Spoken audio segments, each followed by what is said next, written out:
Sericulture అనేది ఉత్పత్తికి సంబంధించింది. ఓకే, ఇక్కడ ఏం వర్డ్ యూజ్ చేశాడంటే ఇంగ్లీష్ వర్డే యూజ్ చేశాడు. పట్టు పరిశ్రమకు సంబంధించింది, రబ్బరు అని ఇచ్చాడు, తేనె అని ఇచ్చాడు, కాఫీ అని ఇచ్చాడు. మనకు కల్చర్స్ ఓకే అండి. సెరికల్చర్, కల్చర్స్ అంటే సాగు చేయటం అని అర్థం అండి. హార్టికల్చర్, ఫ్లోరికల్చర్, ఇలా అన్ని కల్చర్స్ ఉంటాయి. ఇందులో సెరికల్చర్ అనేటువంటిది దేనికి సంబంధించిందండి అంటే పట్టుకు సంబంధించింది.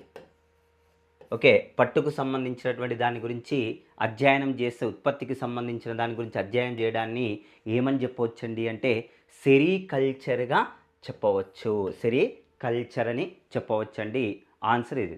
ఒకసారి మనకి ఇంకో ఎగ్జామ్లోనండి విటికల్చర్ అని కూడా అడిగాడు. విటికల్చర్